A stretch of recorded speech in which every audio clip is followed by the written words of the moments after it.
is the MEES? The MEES stands for the Ministère de l'Éducation et de l'Enseignement Supérieur. It is a government body that legislates education in Quebec. This government body also created the QEP, or the Quebec Education Plan, used to provide successful learning environments that you either work in now or you will work in later in your careers in education.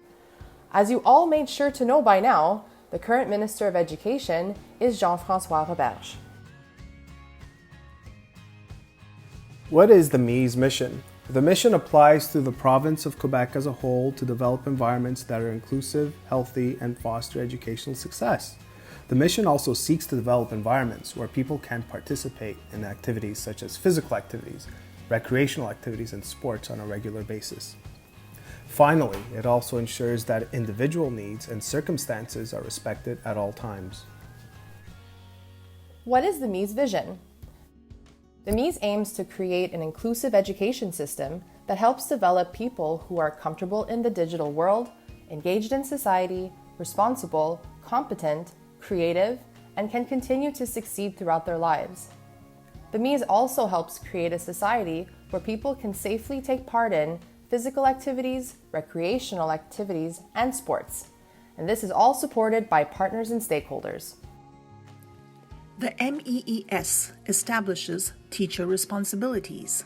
Teachers must contribute to student development, inspire students to want to learn more, teach respect for human rights, promote quality of written and spoken language, be fair to everyone, help train and mentor new teachers, comply with the school's educational project.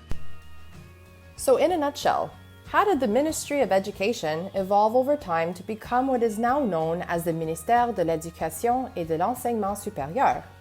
Well, first it was known as the MEQ, or Ministère de l'Éducation du Québec, and over time it changed to the MEES, also known as Ministère de l'Éducation, du Loisir et du Sport. And finally, it is now referred to as the MEES. Simple, right? How did this evolution happen? Time to get into some drier material. But this is a history of education class, so what did you expect? We aren't cruel though. Before we start, choose your fighter. We got Red Bull, water, coffee, and wine. Ready? Let's do this. Here is a brief overview of the history of our education system here in Quebec. Before the Government of Canada was formed, the education system was predominantly managed by the Church. The French, being Catholic, were educated by priests and nuns, while the British were educated by the Protestant Church. Then, John A. Macdonald, who signed the BNA Act in 1867, formed Canada as a constitutional monarchy. Education became a provincial jurisdiction, and the Ministry of Public Instruction was established in 1869. At that time, there was a constant tug of war between the church and the state on whom would control our education. And it wasn't until Jean Lesage in 1964 that our education system here in Quebec was revolutionized and moved toward a secular system. And more to come on that later. Issues in Quebec that led to the ministry. Schools were controlled by bishop, Anglicans, and Catholic. Why? Because they wanted to spread the gospel and religion. In 1801, a law established that elementary schooling was controlled by the Royal Institution for the Advancement of Learning under the British government. No francophones were allowed to attend because it was neither their religion nor their language. Why? We think it's due to segregation and control. Because of the low attendance of francophones in schools, the government established the Fabrics Act in 1824. New schools were created for francophones without financial assistance from the government. Low attendance was an issue in these schools. In 1841, the House of Assembly passed a bill to create a network of schools to be run by municipal government. Superintendents were elected to oversee all schools. Each school has its own elected commissioner. 1845 was the advent of higher education. French and English school differ. French had classical colleges and English had high schools. The church was still in full control of education. In 1856, the Council of Public Instruction was created to govern the education system. The council was composed of two denominational committees, Catholic and Protestant, and both were made up of clergy and citizens. In 1867, the British North American Act was established, where Canada becomes a confederation. Article 93 of the BNA states that Canada becomes a country and provinces have jurisdiction over education. In 1868, a law established the Ministry of Public Instruction, but it was abolished in 1875 so the church could get power over education. In 1869, the Education Act was established, where normal schools were created to train teachers. In 1875, Quebec was the only province without a Ministry of Education.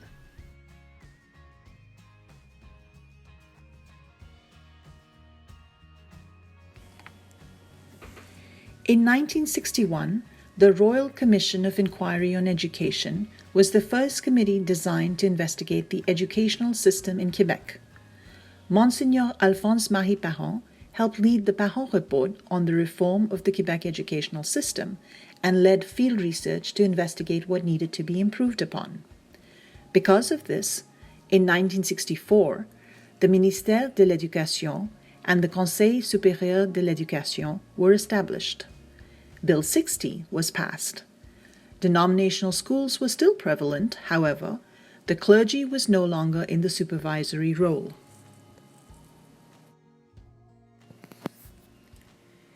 In 1965, Operation 55 was established to provide for adequate secondary education across the province.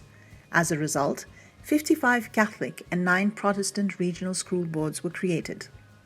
The 1970s saw a consolidation and evaluation of the reforms of the 60s.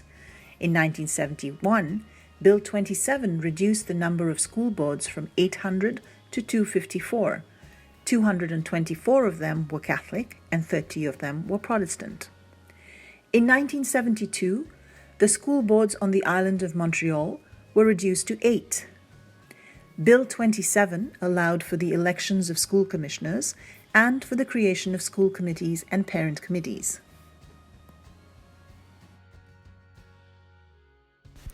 In 1985, the Ministère de l'Éducation was divided into two ministries. The Ministère de l'Éducation became responsible for preschool, elementary, and secondary education. The Ministère de l'Enseignement supérieur de la Science et de la Technologie was responsible for the education of college and university, as well as scientific research and development. In 1993, the two ministries were reunited, and in 1994, the two ministries became the Ministère de l'Éducation. Project-based teaching and learning methodology was established in 2000. Linguistic school boards replaced religious ones. In 2001, Educational Project and a Success Plan was created, which is an interpretation of the QEP at school level to increase chances of success for the majority of students. The goal in the 2000s was to increase graduation rates for adults aged 20 or younger from 68% to 80%. By 2006, mandatory exams for math, French, science, and English were instated, and Premier Charest reintroduced a numerical grading system with class averages in 2007.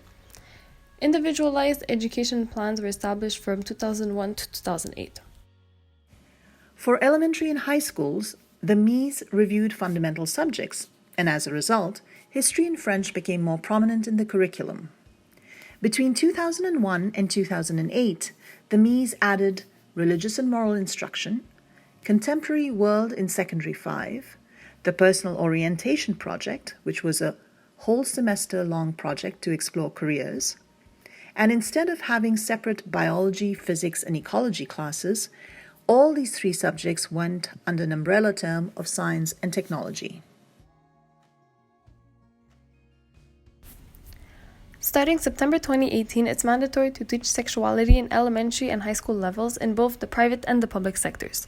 Topics include body awareness, body image, self-esteem, sexual stereotypes, relationships, toxic versus healthy. Why? To better help students understand themselves, establish healthy interpersonal and intrapersonal relationships, develop a sense of responsibility, critical thinking, and good judgment.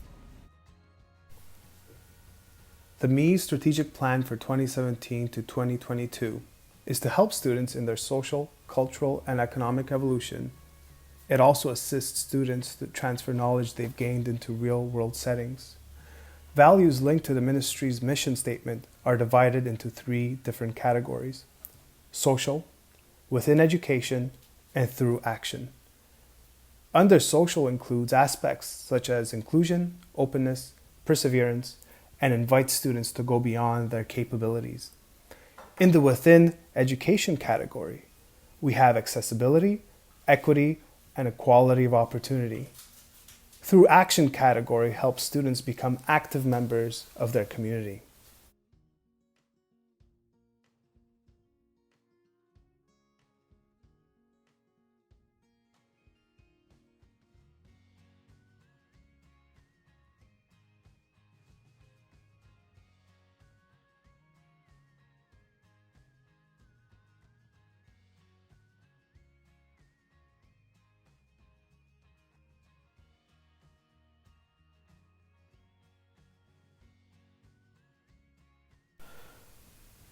Principles of action and governance requires a partnership between local, regional, and national institutions to develop and enact public policy and legislations that help improve programs and services offered.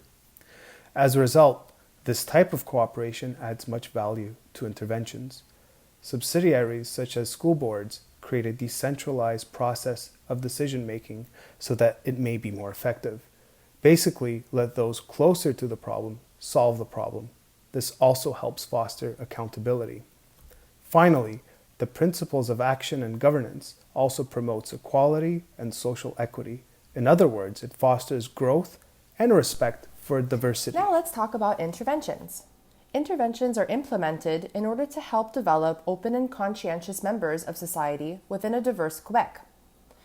Interventions should be in line with the plan of action developed by the Quebec government for immigration and practicing integration and inclusion, as well as to help promote development and awareness of First Nations cultures.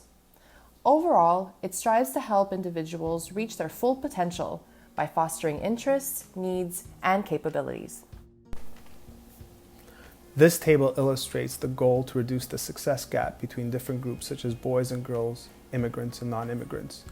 The goal is not immediate, as it will take time to significantly close the gap. For instance, for boys and girls, numbers are expected to decrease from 10.1 to 3% by 2030. Also, the table illustrates how they plan to increase the number of students with disabilities pursuing higher education from 6% today to 10% by 2030.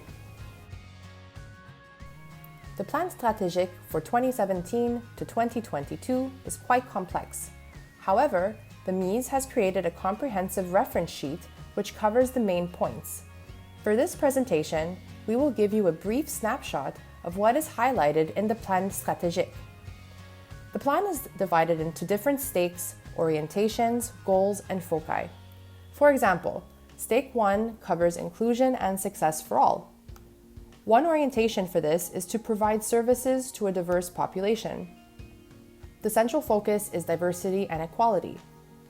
In order to achieve the objectives, one must do things such as open citizens to this concept of diversity, promote a respect of various needs, create sports and recreational activities that help bring people together, and finally, promote behaviors and efforts that strive for excellence.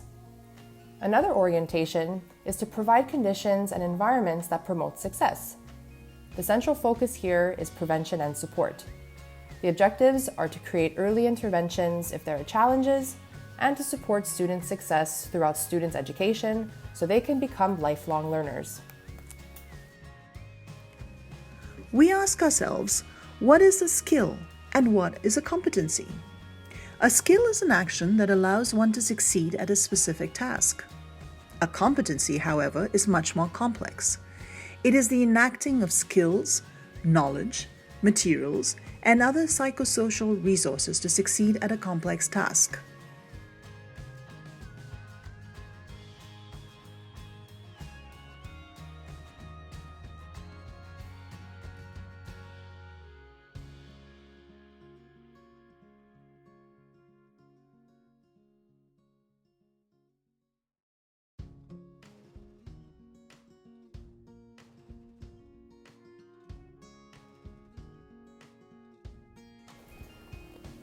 The interconnectivity of all the elements and aims within the QAP and the competency-based framework.